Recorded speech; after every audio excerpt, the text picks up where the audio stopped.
Ánh sáng từ bi chiếu khắp muôn loài, ánh sáng hào quang chiếu khắp muôn nơi. Về nhà an vui ba ngôi chánh bảo, có Cha Di Đà chư Phật mười phương Quán Âm Mẹ Hiền. Chúng tứ của ta bao kiếp gieo trồng, nước mắt ta rơi hạnh phúc biết bao. Ngàn đời trôi lan luân hồi bao kiếp, nay đã trổ ra ta thấy đường đi chân lý cuộc đời. Lạy mẹ Quan Âm, lạy Cha Di Đà, chư Phật mười phương và ngài Thế Chí. Lạy Đấng Thế Tôn cứu khổ nhân sinh, con xin nương về giải thoát từ đây. Lạy mẹ lạy cha, con xin ta ơi, xin con ra đời gặp được chánh pháp. Lạy mẹ lạy cha, con đi xuất gia, quyết chí tu hành độ lại chúng sanh. Kính lạy Phật từ bi cứu thế, đem đạo lành phổ tế chúng sanh. Trần gian biết nẻo tu hành, nhờ đèn Phật Pháp độ sanh soi đường. Kính lạy Pháp là phương giải thoát, gốc chân truyền y bát từ xưa. Pháp tu chứng đắc kịp thời, độ người qua đến bến bờ bên kia. Ánh sáng từ bi chiếu khắp muôn loài, ánh sáng hào quang chiếu khắp muôn nơi. Về nhà an vui ba ngôi chánh bảo, có Cha Di Đà chư Phật mười phương Quán Âm Mẹ Hiền. Chúng tứ của ta bao kiếp gieo trồng, nước mắt ta rơi hạnh phúc biết bao. Ngàn đời trôi lan luân hồi bao kiếp, nay đã trổ ra ta thấy đường đi chân lý cuộc đời. Lạy mẹ Quan Âm, lạy Cha Di Đà, chư Phật mười phương và ngài Thế Chí. Lạy Đấng Thế Tôn cứu khổ nhân sinh, con xin nương về giải thoát từ đây. Lạy mẹ lạy cha, con xin ta ơi, xin con ra đời gặp được chánh pháp. Lạy mẹ lạy cha, con đi xuất gia, quyết chí tu hành độ lại chúng sanh. Lạy mẹ Quan Âm, lạy Cha Di Đà, chư Phật mười phương và ngài Thế Chí. Lạy Đấng Thế Tôn cứu khổ nhân sinh, con xin nương về giải thoát từ đây. Lạy mẹ lạy cha, con xin ta ơi, xin con ra đời gặp được chánh pháp. Lạy mẹ lạy cha, con đi xuất gia, quyết chí tu hành độ lại chúng sanh. Lạy mẹ lạy cha, con đi xuất gia, quyết chí tu hành độ lại chúng sanh.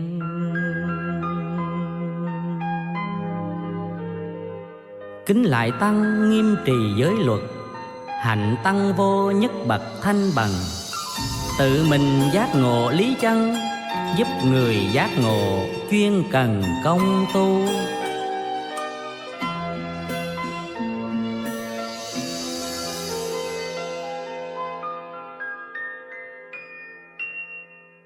Hello, Tibetan Corporation.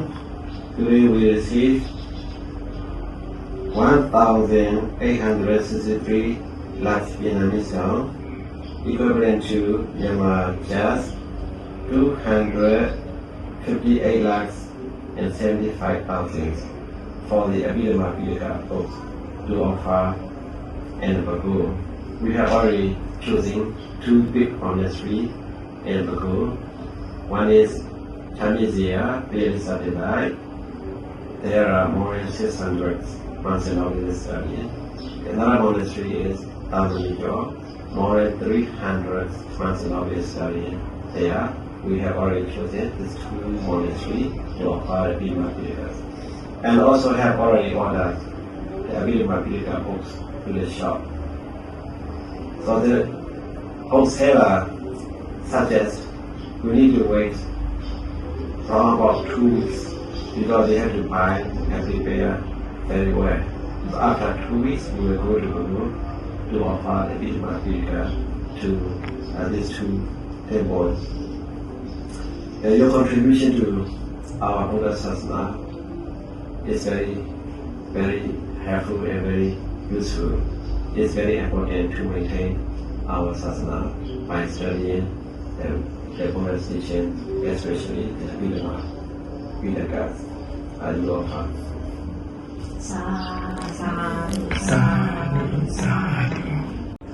To take that compassion, I would like to pray for you and your family members because you have done a lot of meritoriously for our Sasana.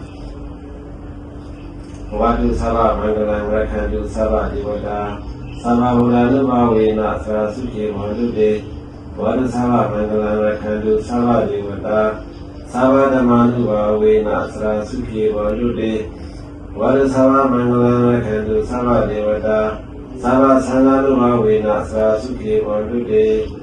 By the glorious power of the Buddha, by the glorious power of the Dhamma, by the glorious power of the Sangha, by the glorious power that you are offering your donation of Abhidhamma to the monastery in Myanmar. May you and your family members be very happy, healthy, wealthy, prosperous, and peaceful. May you and your family members and your relatives be free from any suffering, difficulties, dangers, and diseases. Finally, may you and your family members, your relatives, be able to attain Nibbana without any difficulties. Sadhu, sadhu, sadhu. Nam mô Buddhaya.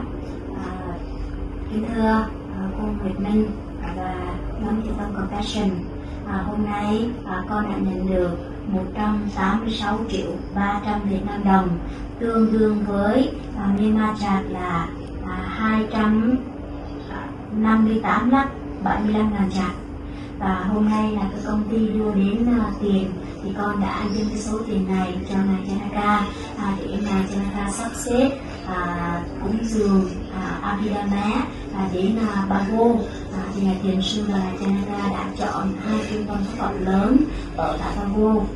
Thì ngài đã sắp xếp đã order book Abhidhamma book để mà cúng dường đến Bago. Nhưng mà tại vì ngài cần thời gian để mà kiểm tra cũng như các quyển sách có đúng không thì cần thời gian là 2 tuần, cho nên trong vòng 2 tuần ngài sẽ sắp xếp đi về như Bago để cúng dường của Abhidhamma cho nhóm Thiện Tâm Compassion.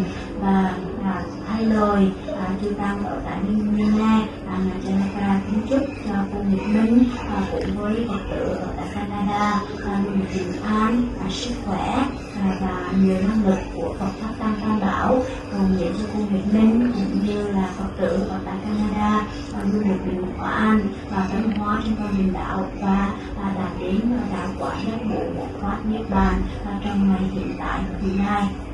Nam mô Bổn Sư Thích Ca Mâu Ni Phật. Sadhu, sadhu, sadhu.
ပြီးတော့ပါကျမ်းစာလေးနဲ့ပတ်သက်ပြီးတော့လာရောက်ပြီးတော့လူသားနဲ့အတူရှင်များရဲ့ကုသိုလ်ပွဲဖြစ်ပါတယ်အဲ့တော့ရှေ့မှာ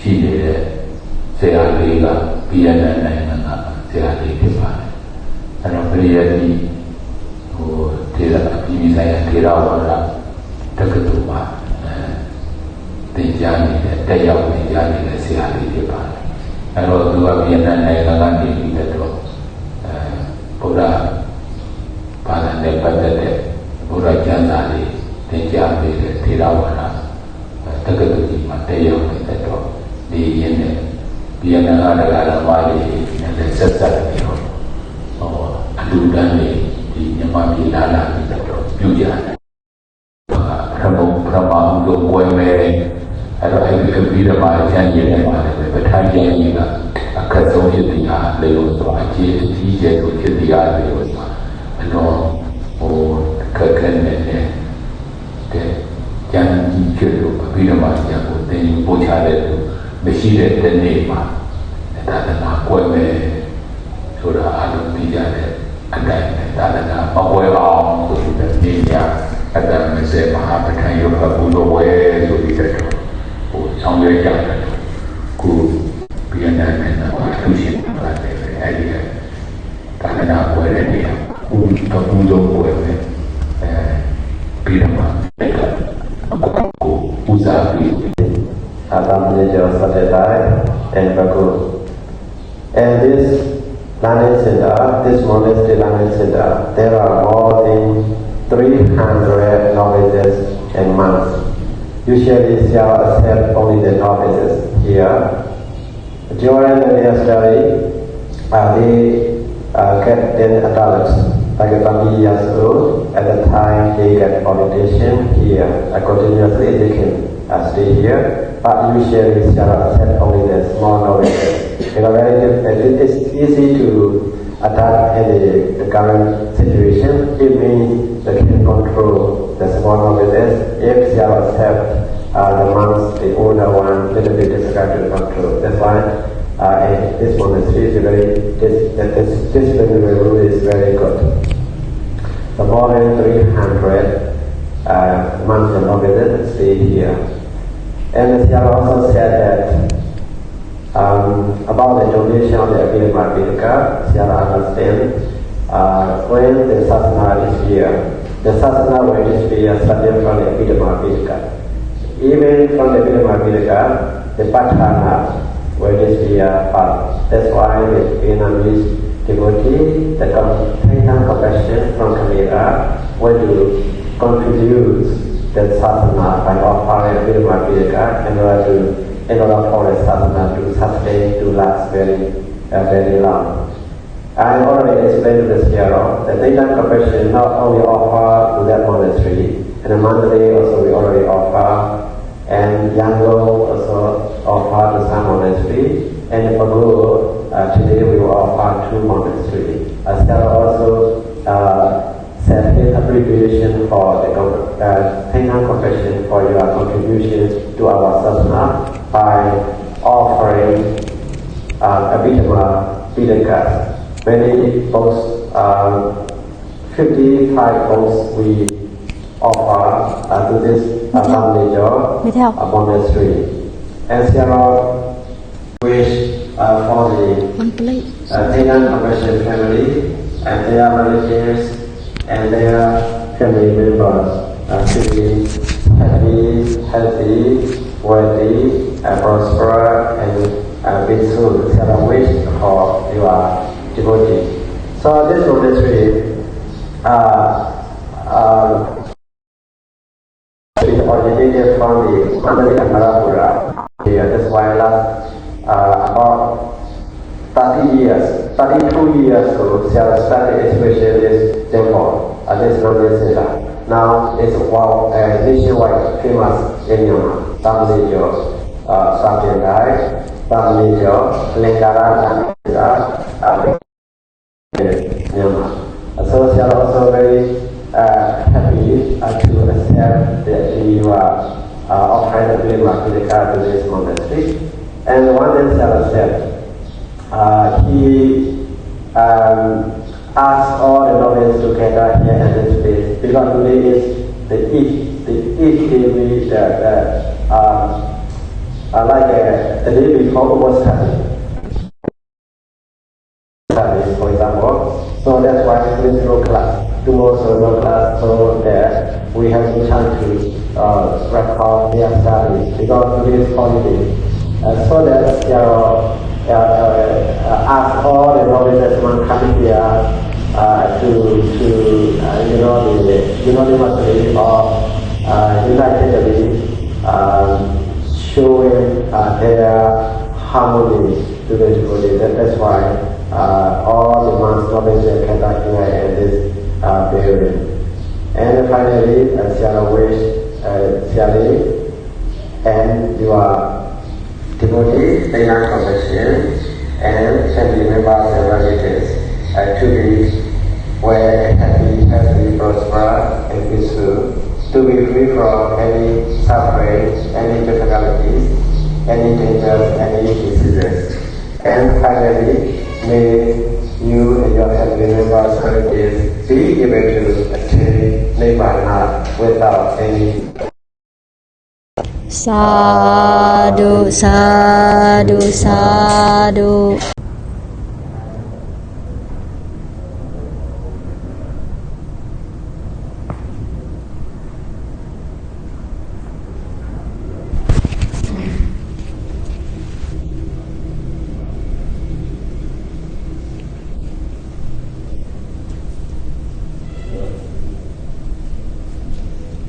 Very short, 3 minutes and then Mô Buddhaya, kính thưa cô Nguyệt Minh và Phật tử tại Canada. Hôm nay con và Ngài Janaka đã đến trung tâm Thamanacho Monastery để mà cúng dường Abhidhamma, cúng dường pháp bảo đến chùa tại trung tâm pháp học của Ngài. Nơi đây gồm có hơn 300 chư tăng tu học. Thường là vị Sai Đo ngồi ở trên là vị mà trụ trì tại trung tâm nơi đây. Thường là Ngài chỉ nhận các vị chú tiểu nhỏ thôi, chứ Ngài không nhận chư tăng lớn tuổi, bởi vì Ngài muốn đào tạo cho chư tăng về trung tâm pháp học. Và hiện tại là trung tâm này gồm có 3 chi nhánh rồi, nhưng mà chi nhánh này là chi nhánh chính, cho nên Ngài cũng đã giải thích rằng là khi mà giáo pháp đang bị mạt pháp thì bộ Abhidhamma sẽ là disappear đầu tiên, là tất nhiên là không còn ở trên thế gian đầu tiên, mà bộ Patthana, tất nhiên là bộ pháp tụ đó, là cũng không còn xuất hiện ở trên thế gian này nữa. Cho nên hôm nay Ngài rất là vui và hoan hỷ khi mà nhóm Thiện Tâm Compassion ở Canada đến đây cúng dường pháp bảo tại vài Abhidhamma cho chư tăng tu học ở nơi đây. Và một lần nữa Ngài rất là hoan hỷ với những cái thiện pháp của nhóm Thiện Tâm Compassion, và Ngài cầu nguyện cho thí chủ đủ, luôn được bình an, sức khỏe, gia đình luôn được hướng đạo và tấn hóa trên con đường đạo. Và cuối cùng mong cho cô Nguyệt Minh cùng tất cả quý Phật tử luôn luôn đạt được giác ngộ giải thoát niết bàn trong ngày hiện tại và vị lai.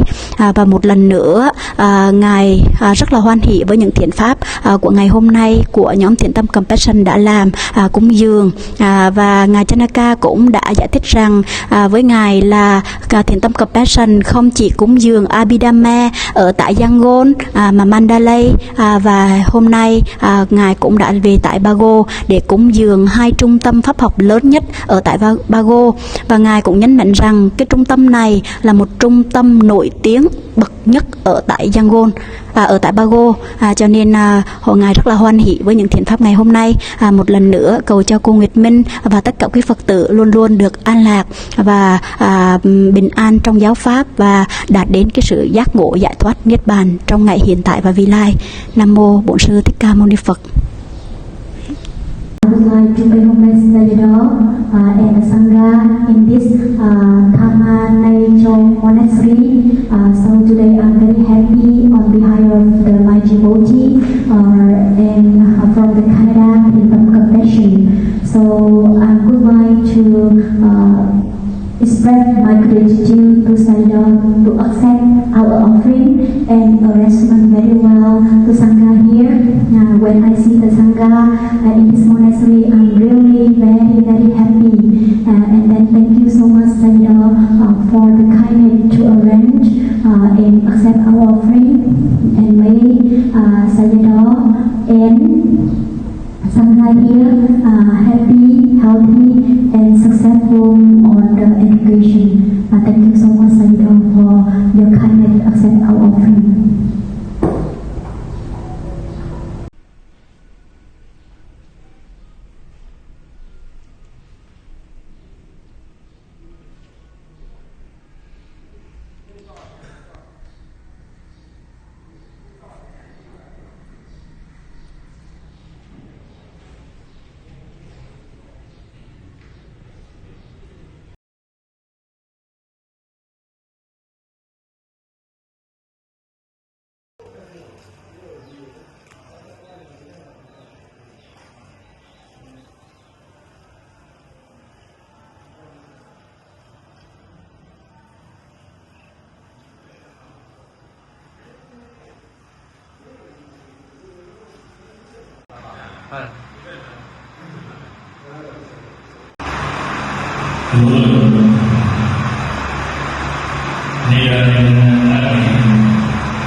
လည်းဒီနေ့နဲ့တက်တဲ့ပုဂ္ဂိုလ်မျိုးမတွေ့ရအောင်မရှိပါဘူးဗျာဒီလိုအေးရတာနေရာလေးနဲ့ရှိ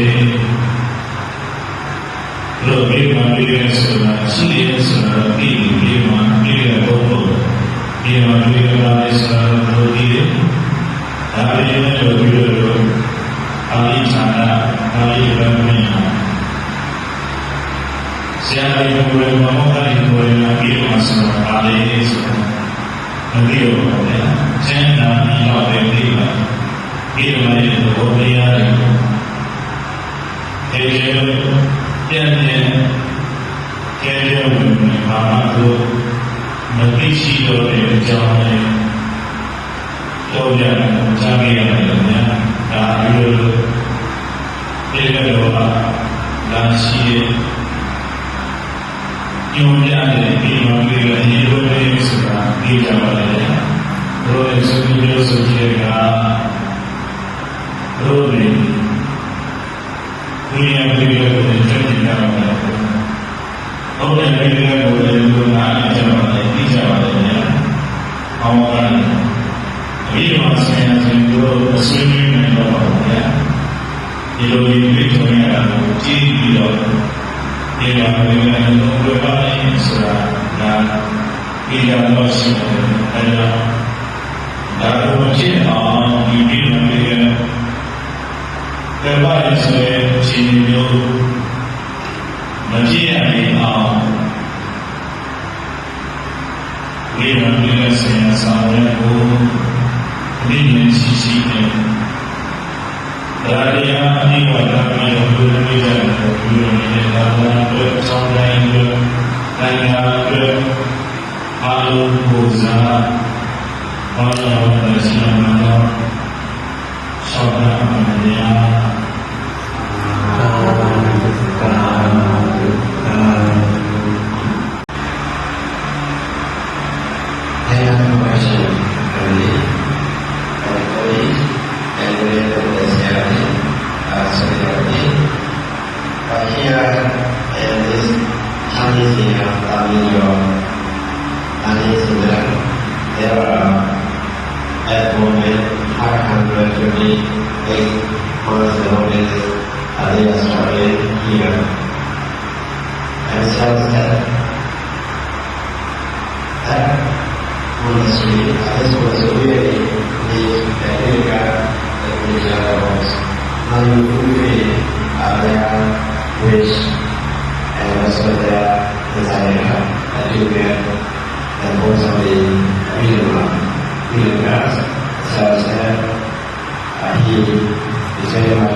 So you are part of the because the monastery is very helpful and very useful for this people. Tell us that very appreciative and really are very happy for your offerings. And then also to provide a little bit of to the monastery lands. It means that the devotee protect our suffering. Not to this year very soon. In order to last the sadhana very long, you play to support the sadhana outward in faith and wisdom. Not only the compassion, not only the sadhana, but also the wisdom faith. Actually, the real wisdom actually obtain good wisdom, really bad. The first of the teaching, the global teaching, preached by the Buddha Taste. That's why it says that on behalf of all the Sangha here in Indonesia, under the realities of the life, more than 500 to be Muslim brothers. Thank you very much for your contribution.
Và hãy muốn yêu sâu về của bản thân mình, bởi